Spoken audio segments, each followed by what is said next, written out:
எந்த அளவுக்கு வார்த்தைகளை நேசித்து வாசிக்கிறோமோ அந்த அளவுக்கு நம்ம வாழ்க்கையில மாற்றங்களை பார்க்க முடியும். உன் கண்ணு மட்டும் இந்த வார்த்தையை பார்த்துருச்சுன்னா உன் வாழ்க்கை ஒளி வீசும். உன் வாயிலிருந்து இந்த வார்த்தை புறப்பட்டு வந்துருச்சுன்னா உன் வாழ்க்கையை தேவன் ஈஸியா மாத்திருவாரு. ஒரு அரை மணி நேரம் வாசித்து வரேன், நீ யார் கூட பேசுவ தெரியுமா? நீ எப்ப பேசுவ நீக்கத்தோடு இருக்கிறார் பாரு. உன் வாழ்க்கை ஏன் கையில கூட நான் மாத்துறேன். உன் அம்மாவால மாத்த முடியாது, உன் வாழ்க்கை உன் அப்பாவால மாத்த முடியாது, என்னால முடியும். நான் தான் உன்னை சிருஷ்டிக்கிறேன். அல்லேலூயா. நம்ம உலகத்தை பார்த்துட்டு நம்ம வாழ்க்கை அவ்வளவுதான், தோல்வியில தான் வாழ்ந்தாலும் முடிவு இது உலகம் கொடுக்க கத்துக் கொடுக்கணும். ஆனா வேதத்துக்குள்ள போனீங்கன்னா உன்னால முடியும். நீ பயப்படாத, நான் உன் கூட தானே இருக்கிறேன், உன்னை வைத்து நான் முடிச்சு காட்டுறேன் பாருங்க. கர்த்தர் உனக்கு சவாலா சொல்லுவாரு. அப்போ வார்த்தையை வாசிக்க வாசிக்க உனக்குள்ள ஒரு நம்பிக்கை பிறக்கும், அது விசுவாசமாய் உருவெடுக்கும், உன் கண்முன் வந்து நிற்கும். ஆமென். வார்த்தை நமக்குள்ளே பெருகும் பொழுது நம் வாழ்க்கை செழிப்பாயிருக்கும், சுகமாயிருக்கும், ஆசீர்வாதமாயிருக்கும், நன்மையால் நிரப்பப்பட்டு இருக்கும். யோவான் எழுதின சுவிசேஷம் 3ஆம் அதிகாரம் 30வது வசனம். அவர் பெருகவும் நான் சிறுகவும் வேண்டும். ஒரு முறை சொல்லுவோம், அவர் பெருகவும் நான் சிறுகவும் வேண்டும். ஆமென். அவர் பெருகவும் அப்படின்னும் பொழுது கர்த்தர் பெருகணும். கர்த்தர் எப்படி பெருகுவாரு? கர்த்தருடைய வார்த்தை பெருகணும். உங்களுக்கு எல்லாருக்கும் ஒரு சவாலான விஷயம் என்ன அப்படின்னா, நீங்க நினைக்கிறீங்க பிரச்சனை தான், போராட்டம், ஒரு தேவை, இது இன்னைக்கு எங்களுக்கு முன்னாடி சவாலா நிக்குதுன்னு நீங்க நினைக்கலாம். ஆனா இந்த சவால்கள் எல்லாம் ஒன்றுமில்லாமல் போக பண்ண முடியும். சத்தமா ஒரு ஆமேன்னு சொல்லுவோம். கவனிக்கிறீங்கன்னா ஒரு ஆமேன்னு சொல்லுவோம். வார்த்தை நமக்குள்ளே பெருகும் பொழுது நம் வாழ்க்கை செழிப்பாயிருக்கும், சுகமாயிருக்கும், ஆசீர்வாதமாயிருக்கும், நன்மையால் நிரப்பப்பட்டு இருக்கும். ஒரு ஆமென் சத்தமா. அல்லேலூயா. இதை தான் நான் இன்னைக்கு மையமாக வைத்து பேச போகிறேன். உலகத்தில் ஆண்டவரை அறியாதவங்க இப்படி செய்தால் மாறிடும், உங்கள் பிரச்சனை மாறிடும், அப்படி செய்தால் மாறிடும்னு சொல்கிறான். ஆனால் உண்மையாக பார்த்தோன்னா கர்த்தருடைய வார்த்தை தான் நம்மளுடைய வாழ்க்கையை மாற்ற முடியும். அப்போது கர்த்தருடைய வார்த்தை நம்ம வாழ்க்கையில பெருகணும். ஒப்பு கொடுப்போம். கர்த்தருடைய வார்த்தை என்னுடைய வாழ்க்கையில பெருகணும். நீங்க நினைக்கிறீங்க, நீங்க பார்க்குற பிரச்சனை பார்த்து சோர்ந்து உட்கார்ந்துடுறீங்க, உங்க தேவைகள் பெருசா நீங்க யோசிச்சுறீங்க. எல்லாமே ஒன்றும் இல்லாமல் ஆக்க யாரால முடியும் தெரியுமா? ஆண்டவர் சொல்றாரு, உன்னால முடியும்ன்றாரு.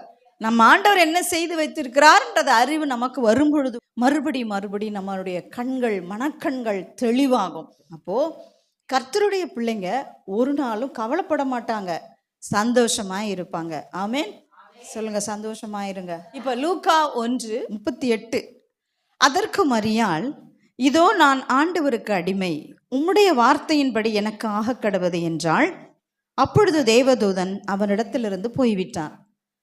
இதுல மெயினா நான் எதை சொல்ல வரேன்னா, உம்முடைய வார்த்தையின்படி எனக்கு ஆக கடவது. சொல்லுங்க, உம்முடைய வார்த்தையின்படி எனக்கு ஆக கடவது. திரும்ப ஒரு முறை. ஆமேன். இங்க தேவதூதன் மரியாளை சந்திக்கிறான். சந்திக்கும் பொழுது ஆவியானவர் வருவார், நிழலிடுவார் அப்படின்ற காரியங்கள்லாம் சொல்றான்.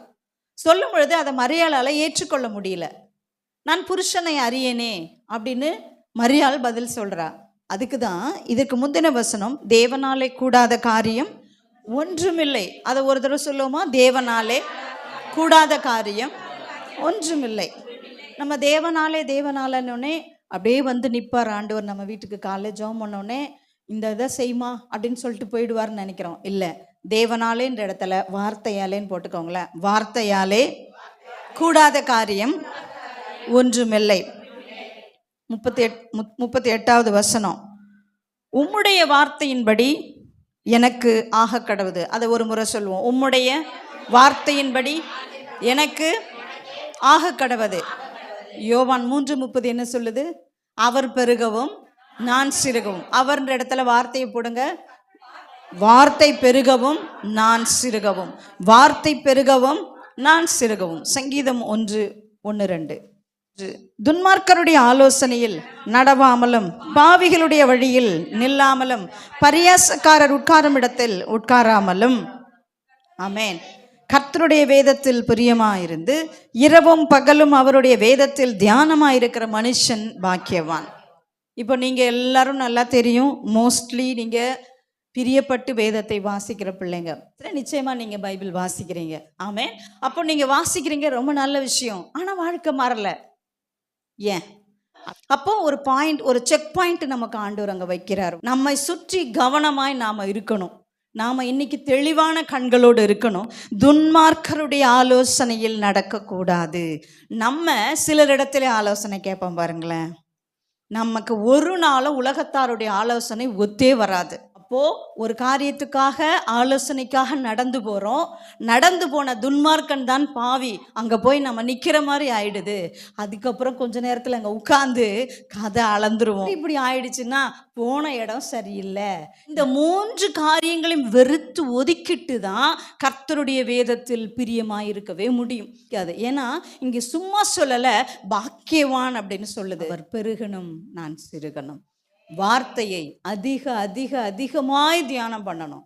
ஆமென். ஹல்லேலூயா. பாருங்களேன், நம்மள நிறைய பேர் நம்ம மெசேஜஸ் கேட்போம், பாடல் ஆராதனைகளை பார்ப்போம், சில நேரம் பாடுகிறதும் உண்டு. ஆனால் இது எல்லாவற்றை காட்டிலும் கர்த்தரோடு ஐக்கியமாகணும்னா அது ஒரே ஒரு விஷயத்துல தான் ஐக்கியமாக முடியும். டைரக்டா யாரும் இதுல இடையில வரவே முடியாது. நேரடியா தேவனுடைய வார்த்தை எடுக்கும்போது கர்த்தரோடு நாம் ஐக்கியப்படுகிறோம். ஹல்லேலூயா. ஆமென். ஆராதனைக்கு வரும்பொழுது பிரசங்க வேலைகளில் என்ன செய்கிறாங்கன்னா, போதகர் நமக்கு இதை எடுத்து நமக்கு தெளிவாய் புரிந்து கொள்ளும்படி போதிப்பார். ஆமென்.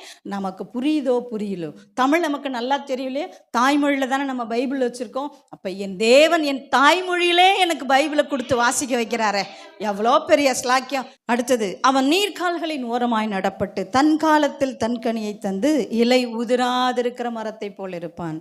அவன் செய்வது எல்லாம் வாய்க்கும். ஆமென். அப்போ நம்ம செய்கிற காரியங்கள் ஆசீர்வாதமாக இருக்கணும்னா எல்லாத்துக்கும் அடிப்படையாக இருக்கிறது என்ன? கர்த்தருடைய வார்த்தை. கர்த்தருடைய வார்த்தை. ஆமென். யோவான் 1:1 சொல்லுங்க பார்ப்போம். ஆதியிலே வார்த்தை இருந்தது, அந்த வார்த்தை தேவனிடத்தில் இருந்தது, அந்த வார்த்தை தேவனாய் இருந்தது. அப்போ எனக்கு முன்னாடி வைத்திருக்கேன் இல்லையா, இவர் என் தேவனாய் இருக்கிறார். இதற்குள்ள இருக்கிற வார்த்தை என் தேவனுடையதாக இருக்கிறது. இதை நான் வாஞ்சையோடு பார்க்கிறேன், இதை ஆசைப்பட்டு ஆசையாய் வாசிக்கிறேன். இந்த வார்த்தையுடைய வல்லமை என் வாழ்க்கையில வெளிப்படும். ஆமென். நம்ம எந்த அளவுக்கு வேத வார்த்தைகளை நேசித்து வாசிக்கிறோமோ அந்த அளவுக்கு நம்ம வாழ்க்கையில மாற்றங்களை பார்க்க முடியும். எவ்வளவு நேரம் நீங்க வேதத்துக்கு கொடுக்குறீங்களோ அவ்வளவோ சவால்களை நாம சந்திக்க வேண்டாம், நீங்க வாசித்த வார்த்தைகள் உங்களுக்காய் சந்திக்கும். அல்லேலூயா. ஏன்னா நீங்க வாசிக்கும் பொழுது அந்த வார்த்தை ஒன்றும் வெறுமையாய் திரும்பாது. ஆண்டவருடைய வார்த்தை இல்லாம ஓடிக்கிட்டு இருப்பீங்கன்னா நீங்க எம்டி வெசலா ஓடிக்கிட்டு இருக்கீங்க. எவ்வளோ நாள் ஓட முடியும்? கர்த்தரை நல்லா தெரியும், கர்த்தருடைய வார்த்தை தான் செய்யும்னு தெரியும். தெரிஞ்சும் அந்த இந்த வேதத்தை மட்டும் பிள்ளைகளால் எடுக்கவே முடியாது. இதை எடுத்துட்டா, பக்கங்களை பார்த்து விட்டா, உன் சரித்திரத்தை மாற்றக்கூடிய வார்த்தையை கொண்டு கர்த்தர் உன்னை சந்திச்சிருவார்னு பிசாசுக்கு தெரியும். வேதத்தை ஒவ்வொரு முறை எடுத்து வாசிக்கும் பொழுதும் உன் வாழ்க்கை மாற்றப்பட்டு கொண்டிருக்கு. கர்த்தருடைய வார்த்தை தெளிவாய் தேவனே சொன்னதை போற்றுக்கும் பொழுது கர்த்தர் பொய்யுரையாத தேவன் என்று சொல்லுதுன்னா, நான் எந்த அளவுக்கு இந்த வார்த்தையை விசுவாசித்து நேசித்து இந்த வார்த்தையை வாசிக்கணும். என் தாய் தகப்பனால செய்ய முடியாதது, என் உற்றார் உறவினரால் செய்ய முடியாதது, என் படிப்பால் செய்ய முடியாதது, என் சம்பாத்தியத்தால் செய்ய முடியாததை இங்கே எழுதியிருக்கிற ஒவ்வொரு வார்த்தையும் செய்து முடிச்சிடும். உன் கண்ணு மட்டும் இந்த வார்த்தையை பார்த்துருச்சுன்னா உன் வாழ்க்கை ஒளி வீசும். உன் வாயிலிருந்து இந்த வார்த்தை புறப்பட்டு வந்துருச்சுன்னா உன் வாழ்க்கையை தேவன் ஈஸியாக மாற்றிடுவார். நீ கர்த்தருடைய வார்த்தை விதை, அந்த வார்த்தை வளரும். உன்னை கனி கொடுக்கிற பிள்ளைகளாய் கர்த்தர் மாற்றுவார். நீ அநேகருக்கு கனி கொடுப்பாய். இந்த வருஷம் வாக்குத்தத்தம், இந்த வருஷம் வாக்குத்தத்தம், பூமியில் உள்ள வம்சங்கள் எல்லாம் உனக்குள் ஆசீர்வதிக்கப்படும்ன்றது. இந்த புதிய ஏற்பாடு சபைக்கு கர்த்தர் வாக்குத்தத்தம் கொடுத்திருப்பார்னா அதை ஒவ்வொருவருடைய வாழ்க்கையிலும் தேவன் நிறைவேற்றியே தீருவார். இந்த வருஷத்துக்குள்ளே பிரயாசப்பட்டுருங்க. ஆண்டவர், நீங்கள் ஆசீர்வாதமாக இருந்தால் எவ்வளோ மற்றவர்களுக்கும் ஆசீர்வாதம். அதனால தான் ஆபிரகாமுக்கு அந்த வாக்குத்தத்தத்தை கொடுத்தாரு. இன்னைக்கு உங்களுக்கும் அந்த வாக்குத்தத்தத்தை கொடுத்துருக்கிறார். நீங்கள் ஆசீர்வாதமாக இருந்தால் தாங்க மற்றவர்கள் ஆசீர்வாதமாக இருக்க முடியும்.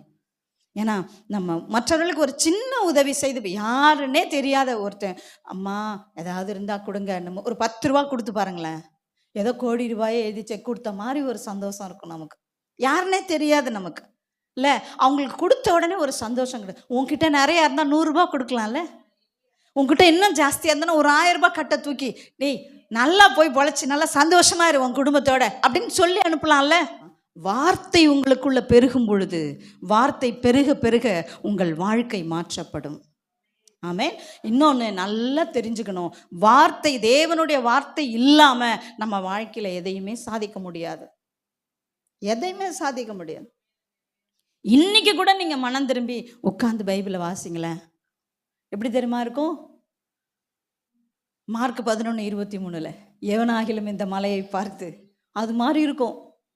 இந்த பைபிள் எடுத்தோன்னா அது எப்படி இருக்கும்? இந்த மலையை தூக்கி கையில் வச்சுக்கிட்டே இருந்தா அது எவ்வளோ கணக்குமோ அவ்வளோ கனமாக இருக்கும். எவ்வளோ நேரமா வாசிக்கணும்? 1/2 மணி நேரமா? முள்ள பார்த்துக்கோ, நான் மறக்க மாட்டேன், ஆனால் நீ வந்து சொல்லிடு. நீ ஒரு 1/2 மணி நேரம் வாசித்து வரேன், நீ யார் கூட பேசுவ தெரியுமா? நீ எப்போ பேசுவ நீக்கத்தோடு இருக்கிறார் பாரு. உன் வாழ்க்கை ஏன் கையில் கொடு, நான் மாத்துறேன். உன் அம்மாவால் மாற்ற முடியாது உன் வாழ்க்கை, உன் அப்பாவால் மாற்ற முடியாது, என்னால் முடியும். நான் தான் உன்னை சிருஷ்டித்தேன். அல்லேலூயா, அல்லேலூயா. கர்த்தர் நல்லவர். ஆமென். அப்போ ஒன்று நல்லா புரியணும் உங்களுக்கு, வார்த்தை இல்லை என்றால் நீங்கள் வெறுமையான பாத்திரம். வாசிங்க. இன்னைக்கு கூட இப்போ இது நான் சொல்கிறேன்ல, இப்போ அம்மாங்கெல்லாம் வேதத்தை வாசிக்க ஆரம்பிச்சிருவாங்க. எதுக்கு? பிள்ளைங்க நல்லா இருக்கணும் தான். ஒரு அனாதை ஆசிரமத்திலிருந்து பிள்ளைகளை கொண்டுட்டு போய் ஒரு பார்க்குக்கு அழைச்சிட்டு போயிருக்காங்க. அப்போது அந்த ஆசிரமத்தில் இருக்கக்கூடிய அந்த மாஸ்டர்ஸு, சிஸ்டர் ஒரு சிலர் வந்திருக்கிறாங்க. அப்படி சுற்றி காட்டும் பொழுது கடைசியாக எல்லாரும் ஒரு இடம் கேதர் ஆகியிருக்காங்க. அப்போது வெளியிலேருந்து வந்த பிள்ளைகள் கூட கேதரிங் ஆகியிருக்காங்க. அப்படி ஆகும்பொழுது அம்மா சொன்னாங்களாம், செப்பல் போடாத அங்கே ஓடாதப்பா, கால் உனக்கு சுடும் அப்படின்னாங்களாம். ஆமாம், உனக்கு வேறு வேலையே இல்லை, எப்போ பார்த்தாலும் நொய் நொயின்னுக்கிட்டு அப்படின்னு வந்து அந்த பிள்ளைங்க செப்பல் போட்டு போணுச்சான். தாகமாக இருக்கப்பா வாட்டர் பாட்டிலை தூக்கிட்டு ஓடையிறாங்களாம் ஒரு அம்மா.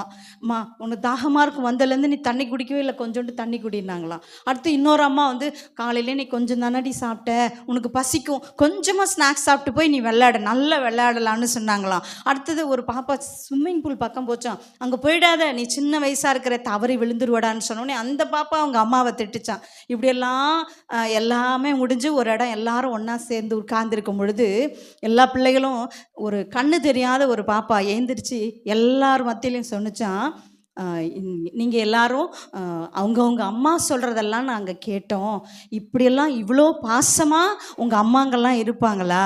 ஆனால் எங்களுக்கு எந்த அம்மாவுமே கிடையாது, எங்களுக்கு கால் சுடும், நீங்கள் போய் செப்பலை போட்டுக்குங்கன்னு சொல்கிறதுக்கு எங்களுக்கு ஆட்கள் கிடையாது, ஆனால் எங்களுக்காக வச்சுருக்கிற மாஸ்டர் தான் எங்களுக்கு அம்மாவாக இருக்கிறாங்க, உங்களெல்லாம் பார்க்கும்போது எனக்கு சந்தோஷமாக இருக்குன்னு கண்ணு தெரியாத பொண்ணு சொல்லி அழுதுச்சான். நீங்கள்லாம் நினைக்கிறீங்க இதெல்லாம் ஏன் உங்கள் அம்மா உங்களுக்கு சொல்கிறாங்கன்னா, உங்கள் மேலே வச்ச பாசத்தினால சொல்கிறாங்க, அது ஏன் உங்களுக்கு புரியல, நாங்கள் அம்மாவே இல்லாமல் இருக்கிறோமேன்னு அந்த பிள்ளை சொல்லி அழுதுச்சான்.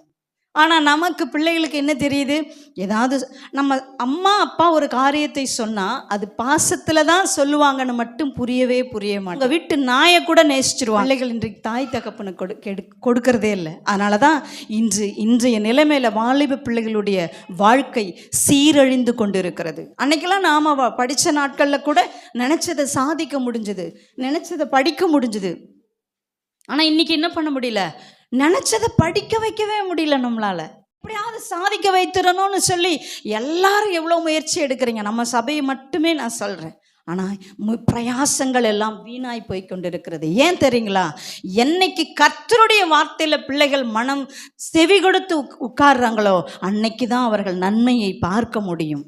ஆனால் இந்த வார்த்தையை பிடித்து கொண்டுட்டீங்கன்னா உங்கள் வாழ்க்கையில் யாராலையும் உங்களை தோற்கடிக்கவே முடியாது. ஆமென். நீங்கள் இனிமே போய் ஜெயிக்கணும்னு அவசியம் இல்லை. கர்த்தர் கொடுத்த ஜெயத்தை கையில் எடுத்துக்கொண்டு நீங்கள் போராடலாம். ஆமென். எல்லாத்துக்கும் அடிப்படை என்னதான்? வார்த்தை தான். சொல்லுங்க, வார்த்தை தான். நீங்களும் நானும் ஆராதிக்கிற தேவன் யாரு தான்? வார்த்தையாகிய தேவன் தான். வார்த்தை தான் நம்ம தேவன். ஒரு ஆண்டவர் பிள்ளையா இருந்து நீங்க வாழ்க்கையில இதுவரைக்கும் தோத்துக்கிட்டே இருந்தா கூட பிரச்சனை இல்லை. இன்னைக்கு இந்த வார்த்தையை எடுத்துருங்க, உங்க வாழ்க்கையை இன்னைக்கு கூட மாற்ற முடியும் என் தேவனால. அவரால் செய்யக்கூடாத அதிசயமான காரியங்கள் என்று ஒன்று உண்டோ? என்ன வேணாலும் செய்வார் உங்களுக்காக. அவர்கிட்ட போயிடுங்க. ஆமேன். இந்த அம்மாவால் கடைசி காலம் மட்டும் கொட்ட முடியாது. இந்த அப்பாவால் கடைசி காலம் மட்டும் உனக்கு உழைக்க முடியாது. முடிஞ்ச வரைக்கும் தான் உழைக்க முடியும். இப்போ நீ உன்னை தகுதிப்படுத்தி கொள்ளணும்னா, இந்த சத்தம், இந்த வார்த்தை உங்க செவிகளில் விழுதுன்னா கர்த்தருடைய வார்த்தையை பிடித்து கொள்ளுங்க. ஆமேன், ஹல்லேலூயா. கர்த்தருடைய வார்த்தை தான் வேதத்தில் வாசிக்கிறோம். எல்லாத்தையும் கர்த்தருடைய வார்த்தை தான் செய்திருக்கு. பலவீனமா இருந்தவங்களுக்கு பலனை கொடுத்திருக்கு, சுகவீனமா இருந்தவங்களுக்கு சுகத்தை கொடுத்திருக்கு இல்லையா? ஒரு எக்ஸாம்பிள் நாம இன்னைக்கு பார்ப்போம். மத்தேயு 8:6. இயேசு கப்பர்நகூமில் பிரவேசித்த போது 100க்கு அதிபதி ஒருவன் அவரிடத்தில் வந்து, ஆண்டவரே, என் வேலைக்காரன் வீட்டிலே திமிர்வாதமாய் கிடந்து கொடிய வேதனைப்படுகிறான் என்று அவரை வேண்டிக் கொண்டான். அதற்கு இயேசு, நான் வந்து அவனை சொஸ்தமாக்குவேன் என்றார். 100க்கு அதிபதி பிரதித்தரமாக, ஆண்டவரே, நீர் என் வீட்டுக்குள் பிரவேசிக்க நான் பாத்திரன் அல்ல. ஒரு வார்த்தை மாத்திரம் சொல்லும், அப்பொழுது என் வேலைக்காரன் சொஸ்தமாவான். 9, நான் அதிகாரத்துக்கு கீழ்ப்பட்டவனாய் இருந்தும் எனக்கு கீழ்பட்டு இருக்கிற சேவகரும் உண்டு. நான் ஒருவனை போவென்றால் போகிறான், மற்றொருவனை வாவென்றால் வருகிறான். என் வேலைக்காரனை இதை செய்யென்றால் செய்கிறான் என்றான். இதை கேட்டு ஆச்சரியப்பட்டு தமக்கு பின் செல்லுகிறவர்களை நோக்கி, இஸ்ரவேலருக்குள்ளும் நான் இப்படிப்பட்ட விசுவாசத்தை காணவில்லை என்று மெய்யாகவே உங்களுக்கு சொல்லுகிறேன். ஒரு ஆமேன் சொல்லுங்க. இங்க அவன் என்ன எதிர்பார்க்கிறான்? ஆண்டவர்கிட்ட வார்த்தையை தான் எதிர்பார்க்கிறான். ஆமேன், ஹல்லேலூயா. அன்னைக்கு வேதம் கிடையாது. வார்த்தையாகிய தேவனே மாம்சமாய் இயேசு என்ற நாமத்திலே பூமியிலே உலாவிக் கொண்டிருந்தார் இல்லைங்களா? அந்த நாட்கள் அவன் போய் கேட்குறான், என்ன வேணும்னு கேட்குறான். அம்மா சொல்லுவான், நீங்கள் வாங்க பிரதர், நீங்களே வாங்க பிரதர்ன்றோம். நம்ம இயேசுவே கிடையாது. முதல்ல இயேசுன்னு வார்த்தையை சொல்கிறாங்க, நீங்கள் வந்தாதான் பிரதர், அது ஒருன்னு சொல்லுவான். ஆனால் உண்மையை பாருங்க, அவன் போய் கேட்குறான், நீங்கள் வர வேணாம்ப்பா, நீங்கள் வர்ற அளவுக்குலாம் நான் பெரிய ஆள் கிடையாது ஏசப்பா. ஒரு வார்த்தை, சிங்கிள் வேர்டு சொல்லுங்க, ஒரே ஒரு வார்த்தை சொல்லுங்க. எவ்வளோ விசுவாசம், எவ்வளோ விசுவாசம். அவன் இயேசு கூட உற்று பார்த்து அவர் வாயிலிருந்து வர்ற வார்த்தைக்காக காத்திருந்திருக்கிறான். அந்த வார்த்தை கேள்விப்பட்டு அந்த வார்த்தை செய்கிற அற்புதங்களை கவனித்திருக்கிறான். அவன் சொல்றான், நீங்க ஒரு வார்த்தை இங்க சொல்லுங்க, அங்க சுகமாவான். இங்க சொல்லுங்க, அங்க சுகமாவான் என் வேலைக்காரன் சொல்றான். ஹல்லேலூயா. வார்த்தை மேன்மையானது, வார்த்தை வல்லமை உள்ளது, வார்த்தை சுகம் கொடுக்கும். உடம்பு முடியலன்னா ஹாஸ்பிட்டலில் போய் நிற்கிறோம்ல, அப்பெல்லாம் நமக்கு தெரியணும் கர்த்தருடைய வார்த்தையில சுகம் இருக்குன்னு நம்ம சபையில சொல்லி கொடுத்துருக்குறாங்க. அநேகருக்கு நான் ஜெபிச்சு சுகம் கொடுக்க வேண்டிய இடத்துல என்ன கர்த்தர் வச்சிருக்கிறாரு. ஒரு முறையாவது ஹாஸ்பிட்டல் போது மனம் திரும்பினீங்களா? திரும்பி இருக்கிறீங்களா? இன்னைக்கு திரும்புங்க. ஒரு வார்த்தையில கர்த்தருடைய சுகம் வெளிப்படுதுன்னா, கர்த்தரையே தெய்வமா கொண்டு இருக்கிறோமே அப்படின்னா அவருடைய வார்த்தை தான் என் வாழ்க்கையில பிரதானம். இன்னைக்கு சொல்லுவோம், ஆண்டவரே வசனம்லாம் தெரியுதான், ஆனால் கேட்டால் டக்குன்னு சொல்ல வராது. ரொம்ப முடியல, எனக்கு ரொம்ப ஜுரமாக இருக்குது, இந்த கால் ஒரே கொடைச்சலாக இருக்குது. எத்தனை சுகப்படுத்துகிற வசனம் நமக்கு தெரியும். ஆமென், ஹல்லேலூயா. இங்கே வந்து கேட்குறான் அவன், ஒரு வார்த்தை சொல்லுங்கப்பா, என் வேலைக்காரன் சுஸ்தமாவான்னு சொல்கிறான். அந்த வேலைக்காரனுக்கு என்ன வியாதி தெரியுமா? பேரலைஸாக இருக்கிறான். ஒரு கை கால் இழுத்து படுத்த படுக்கையாகி மோசமாக போயிட்டான், செத்து போயிடுவான் போல இருக்கு. சாவுற நிலைமையில் இருக்கும்போது ஒருத்தன் வந்து ஒரு வார்த்தையை சொல்லுங்க, என் வேலைக்காரன் சொஸ்தம் ஆவான்னு சொன்னான். அவன் எந்த அளவுக்கு ஜீவனுள்ள வார்த்தை, அது எந்த அளவுக்கு வல்லமையுள்ள வார்த்தைன்னு அவனுக்கு தெரிஞ்சிருக்கு. இன்னைக்கு நமக்கு தெரியணும்.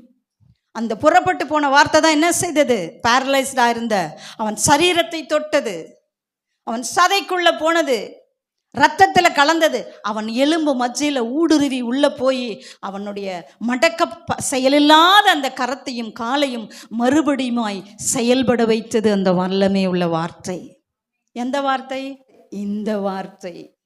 உன் கையில் வச்சிருக்கல பைபிளை தூக்கி சொல்லு, இந்த வார்த்தை தான் போய் அந்த பேரலைஸ்டா அந்த மகனை சுகப்படுத்தினது. இந்த வார்த்தை உயிருக்கு போராடிட்டு இருந்தவனை காப்பாற்றினது இந்த வார்த்தை. நான் ஒன்று தான் சொல்கிறேன், 39, 37 39 அற்புதங்களை இதில் எழுதப்பட்டிருக்கிறது.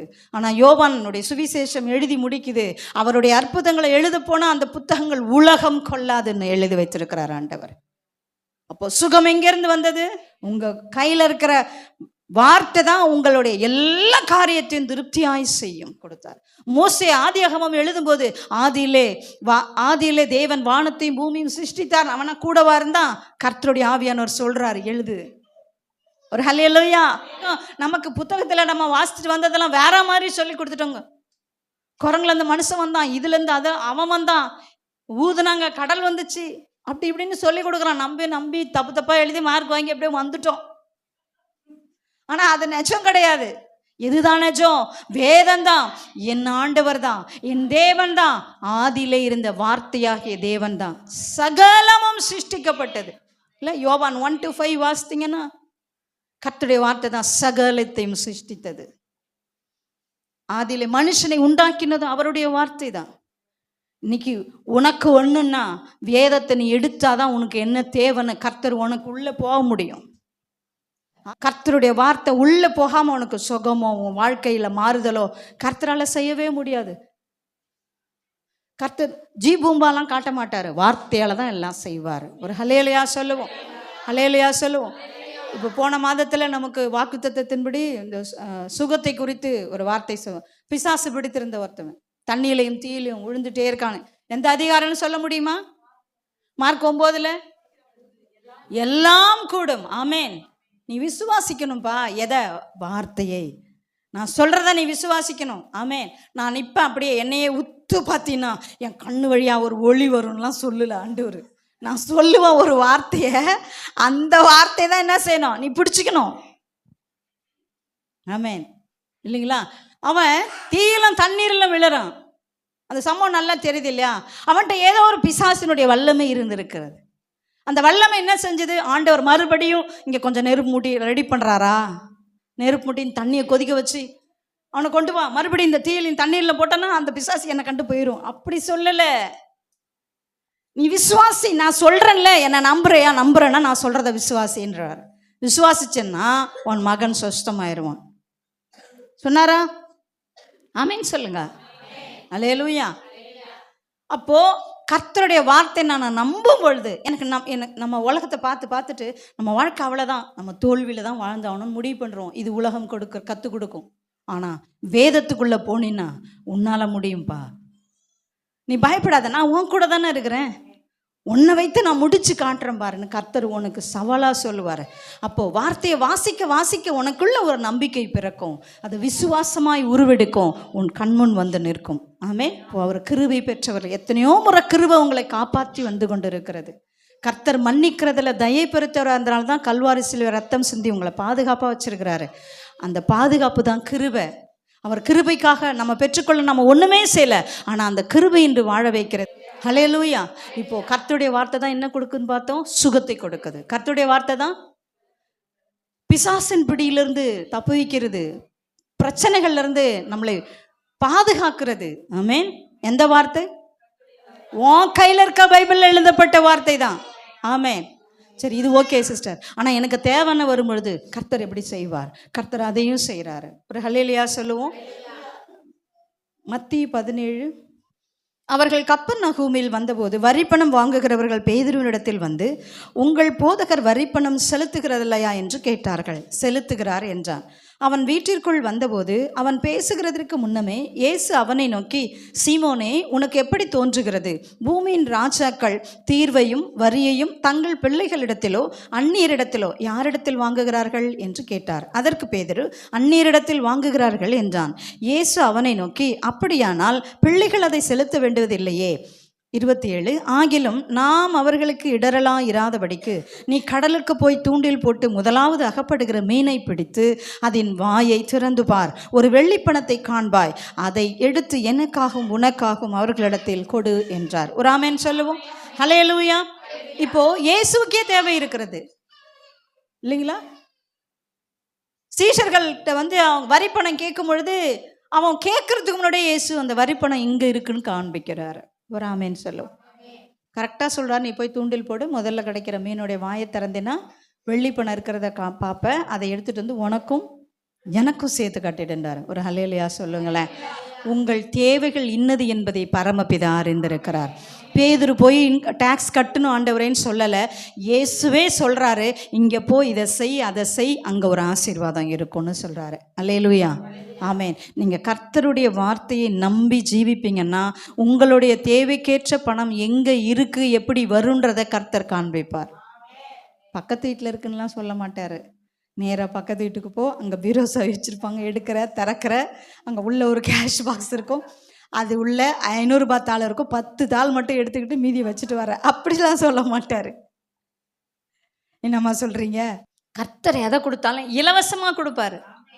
நல்ல ஒரு ஹல்லேலூயா சொல்லுங்க. தேவனுடைய ராஜ்யத்தை தேட தேட உங்களுக்கு என்ன தேவையோ அது வரும். ஆரம்ப நாளில் ஸ்பீக்கர் கிடையாது. இன்னைக்கு பார்க்குற சூழ்நிலை நிலையானதுன்னு நீங்கள் நினச்சிடாதீங்க.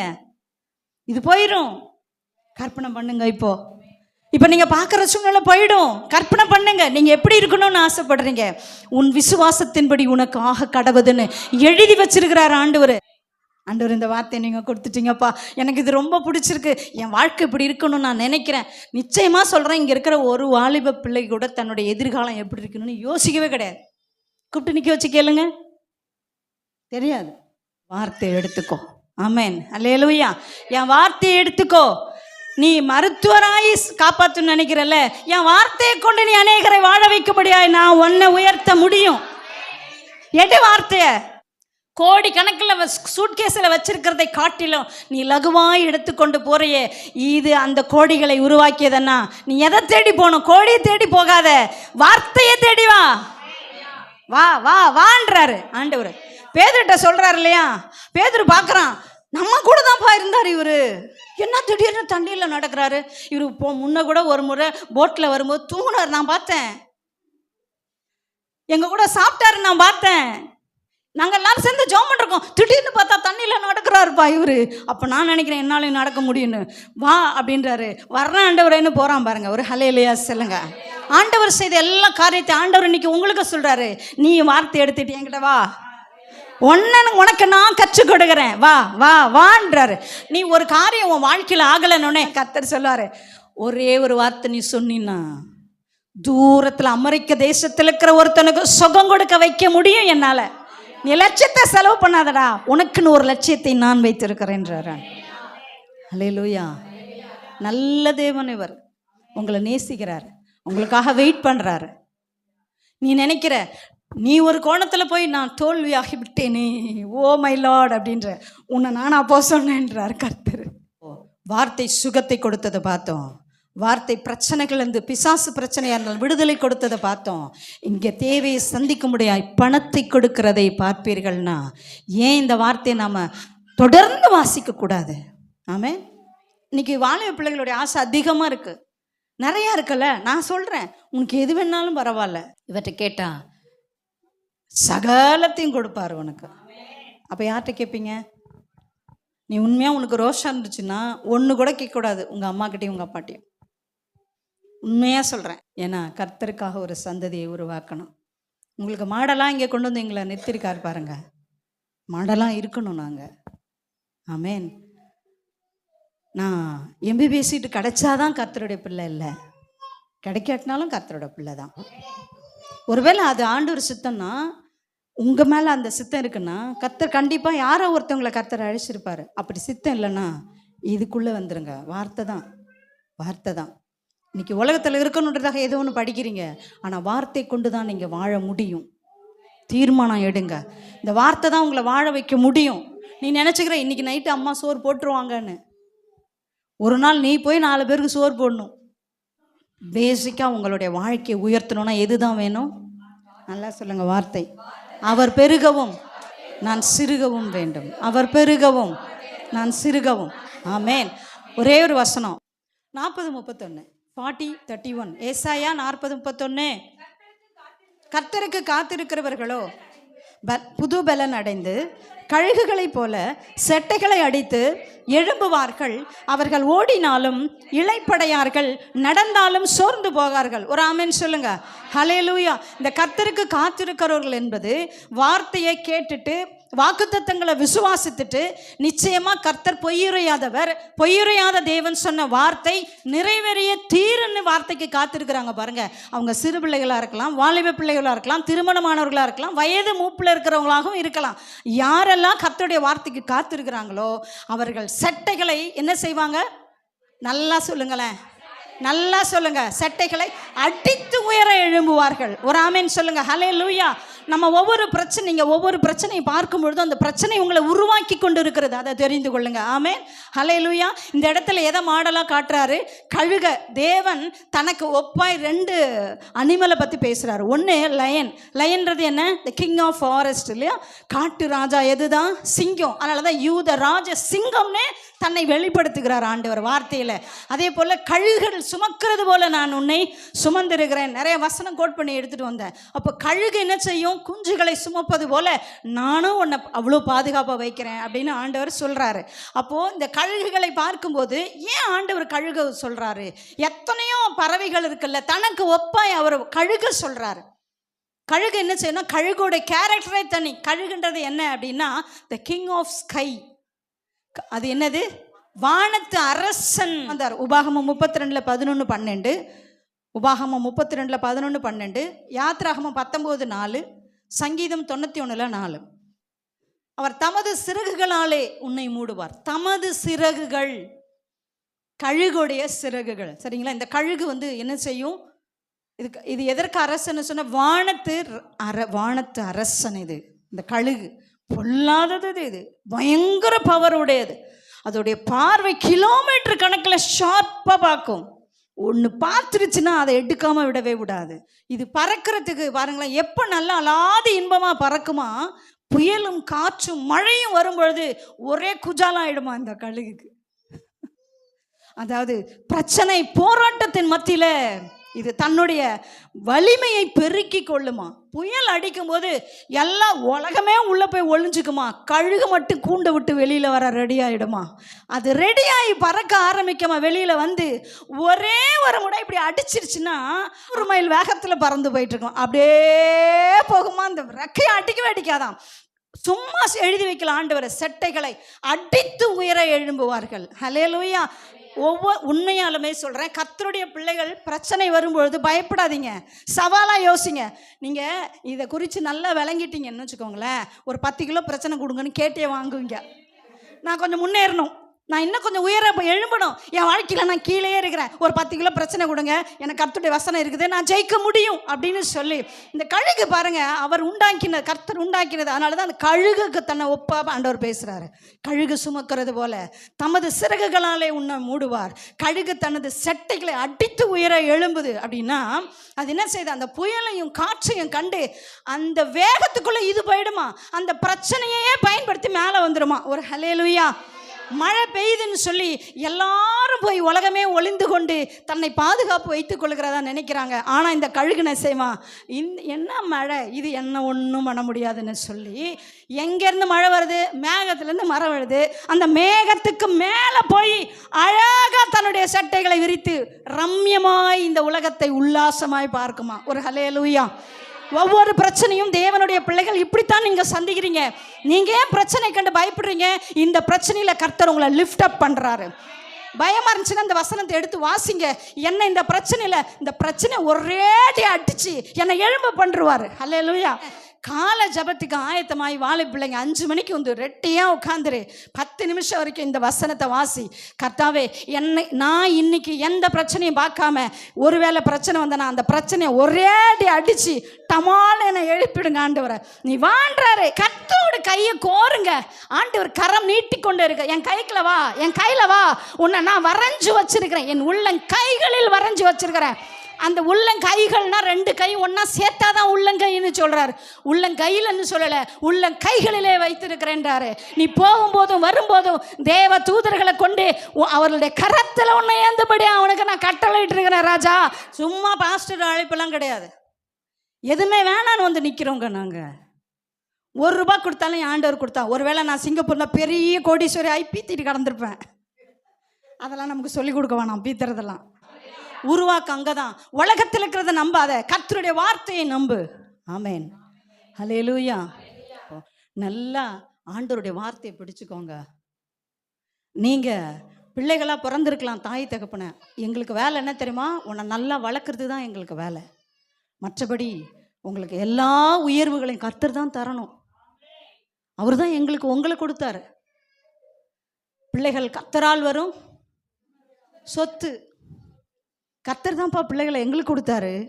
நீங்கள் எங்களை கையில் கேட்குறீங்க ஈஸியாக. கல்யாணம் ஆனவங்க எல்லாருக்கும் பிள்ளை இருந்துச்சா? இல்லையே.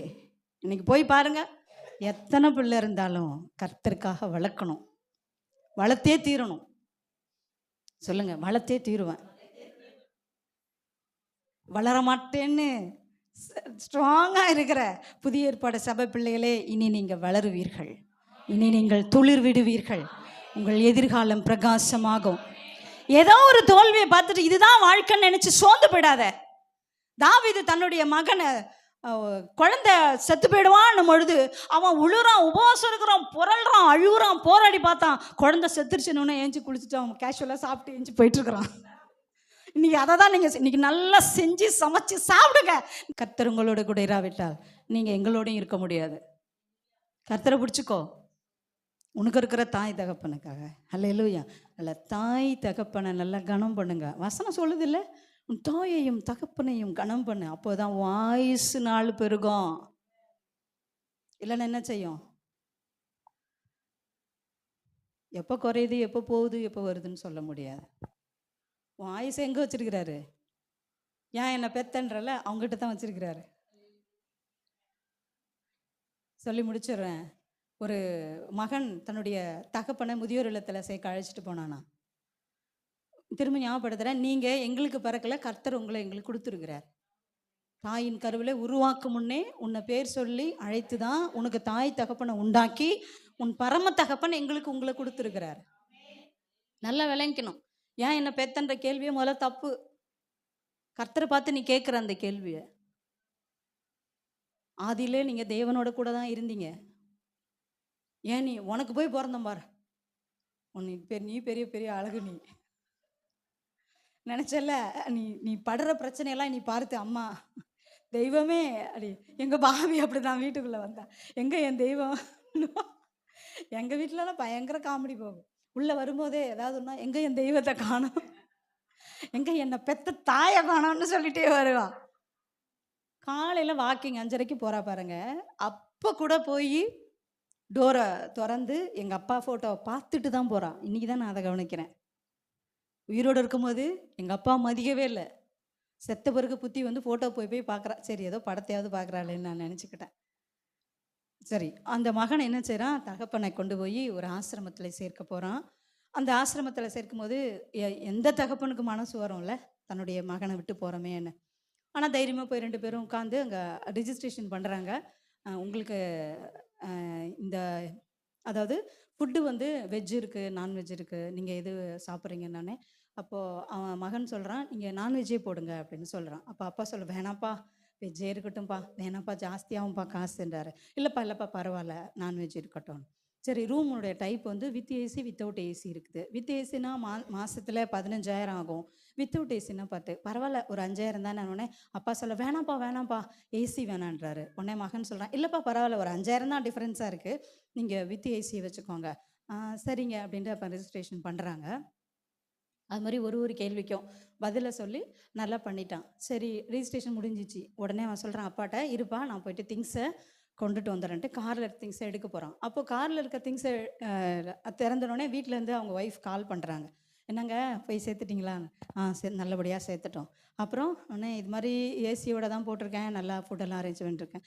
சரி, அப்புறம் ஏதாவது முக்கியமான விசேஷன்னு வீட்டுக்கு வருவாரா அப்படின்னு கேட்க.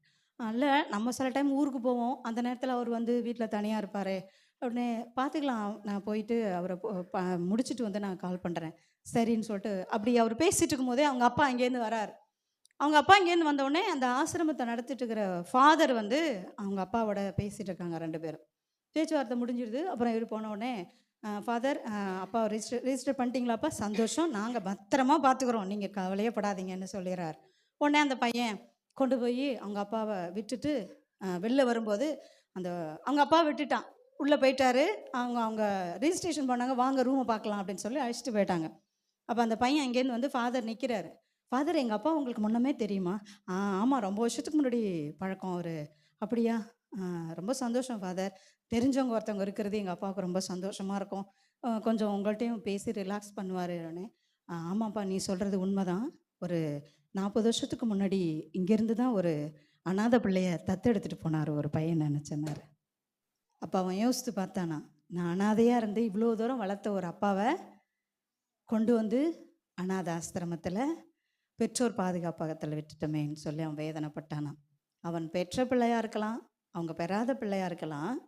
ஆனால் சரியான நேரத்தில் நீ உன்னை பெற்றோருக்கு கட்டுப்படுத்தி வாழும் பொழுது மட்டும்தான் நீ உயர்த்தப்படுவ. கர்த்தர் அப்போ தான் உன்னோடு கூட இடைப்பட முடியும். நான் சொல்கிறேன், இன்னைக்கு நாங்கள் பெற்றெடுத்த பிள்ளைகள் சரீரத்தில், ஆனால் ஆவிக்குரிய ரீதியில் தேவனுடைய பிள்ளைகள். நீங்கள் உங்களை இன்னைக்கு வந்திருக்கிற ஒவ்வொருவரையும் தேவனோடு நான் கனெக்ட் பண்ணுறேன். நீ பாடி தேவனோட ஒப்புரவாயிரு, வேதத்தை வாசித்து தேவனோட ஒப்புரவாயிரு. அவருக்கு தான் தெரியும். உன்னை நாங்கள் பெற்றெடுக்கும் பொழுது உன் அழகையும் கலரையும் பார்த்து தான் சந்தோஷப்பட்டோம். ஆனால் தேவன் மாத்திரம்தான் உனக்காக வச்சிருக்கிற திட்டங்களை பார்த்து சந்தோஷப்பட்டார். இன்னைக்கு அந்த திட்டமெல்லாம் நிறைவேறனா நீ கர்த்தரோட போயிடு, நீ கர்த்தரோட பேசு, கர்த்தர் வார்த்தை தியானி. வார்த்தை மட்டும்தான் உங்களை உருவாக்க முடியும், எங்களால் அல்ல. ஒரு ஆமென் சொல்லி ஜெபித்து நிறைவு செய்வோம்.